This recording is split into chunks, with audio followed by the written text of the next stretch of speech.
I want to introduce our next speaker. Every year, because our theme is Abortion Hurts Women, we always have an abortion testimonial.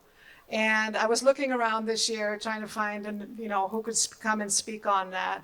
And I usually reach out to some different organizations who we work with. And I happened to reach out to Abby Johnson. And Abby said that I should have Kelly Lester. And I thought, I've never heard of Kelly Lester. So I looked it up and I was amazed at her story. So please welcome Kelly Lester.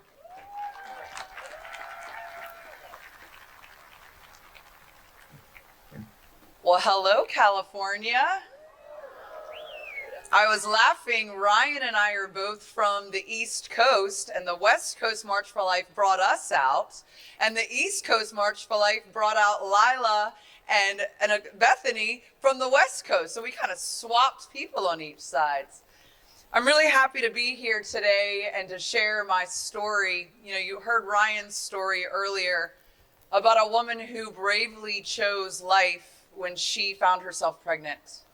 I would love to tell you that I made that same choice, but at 15, when I became pregnant, I didn't feel like I had an option. I already had acceptance to college. I was a straight A student. I was a nationally ranked tennis player.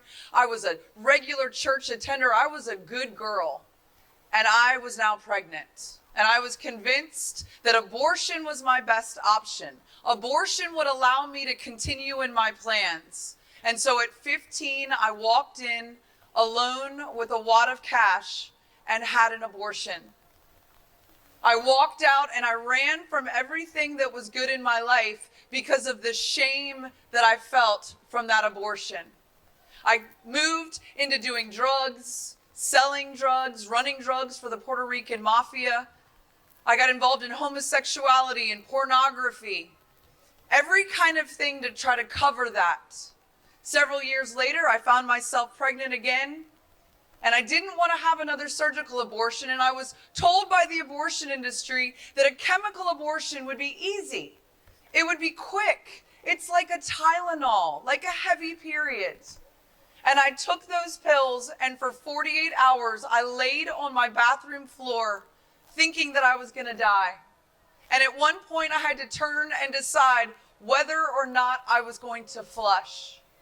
No one told me what I was going to see. No one told me that I was going to have to decide whether or not to flush my baby. I was so traumatized, I had to move from my apartment because I couldn't continue going back there.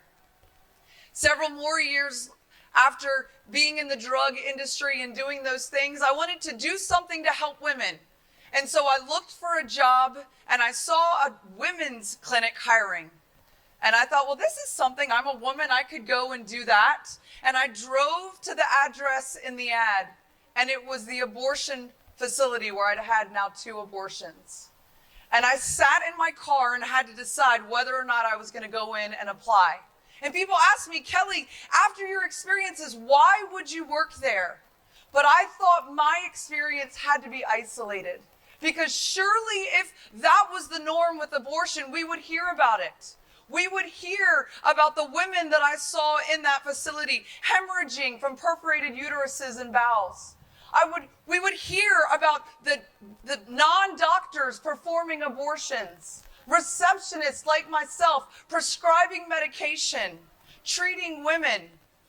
We would hear about the women having to decide whether or not to flush their babies down the toilet. And since I didn't hear that, I thought this would be a great job. After a year, I saw the coercion, the manipulation. As loud as that crowd is over there, doing noise and doing distraction, I want you to know that the abortion industry is very specific. They have one goal and one goal only, and it is not choice, it is abortion. We did everything to make sure that that woman's choice was abortion. I edited magazines so there were no pictures of babies or vans or happy couples because we didn't want her to feel that maternal instinct. We purposefully separated the guys by turning the heat up or the air conditioning down so the woman was in there alone. Guys that are in this audience, I know the other side will tell you no uterus, no opinion. But the abortion industry knows how powerful you are in this. So much so that we separated you. We need your voice as much as we need women. And so after a year, I left the abortion industry, and it took many years before I became pro-life. I had to realize that my own life had value before I could appreciate my unborn child's life. And the other side doesn't understand that their life has value. And if you are a woman in this audience who has had an abortion, or a man who has facilitated an abortion, know that there is healing for you. Know that if you turn to the Lord, He will forgive you. And that you have a place in this fight. Do not let shame tell you that you don't have a voice, because you of anyone knows the effects of abortion. Several years later, when I got married and became pregnant, and I saw my first ultrasound, while I worked in the abortion industry, I never saw an ultrasound. When I had my abortions, I never saw an ultrasound. But now I'm sitting looking at my ultrasound of my son, and I see a baby at the same stage as the ones that I had aborted. And I realized that I had killed life. Now I want you to know that the abortion industry is very specific. When a woman at 15 walks in, like I did, afraid of the decision that she's going to make, afraid of her college career that she has ahead of her, or whatever it is that she's planning to do, the abortion industry is going to tell them, of course you need to have this abortion. It's your reproductive freedom. You don't want to be a teenage mom. You're not capable of doing this. But pro-lifers, we know that women are strong, and that women can go to college and have children, can be professionals and have children. At 19, when I walked in a drug addict, they told me, of course you want to have this abortion. You don't want to have a drug baby. And I walked out and I turned more to the drugs that I was doing to cover up the pain. But pro-lifers, we know we want to see women get clean and off of drugs, because their life has value and they have a purpose and a calling and a destiny. When in my 20s I walked in domestic violence, the abortion industry said, of course you need to have this abortion. You don't want to be tied to this man forever. And I walked out and ran to the arms of my abuser. And the next time he beat me, I thought, you know what? I probably deserve this because I've killed another child. And in the pro-life movement, we're going to say, we need to get you safe. We need to get you away from him and get you help.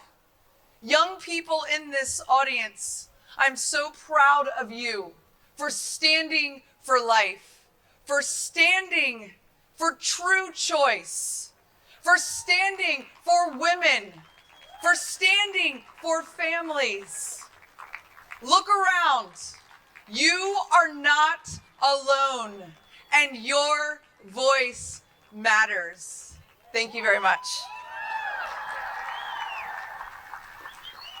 And Kelly forgot to mention that she's a proud mother of 6, so she has 6 children right now. Yeah, they're awesome too. I'm gonna take a picture because they're always like, Mom, what do you do? I want them to see all of us. All right, guys, you ready?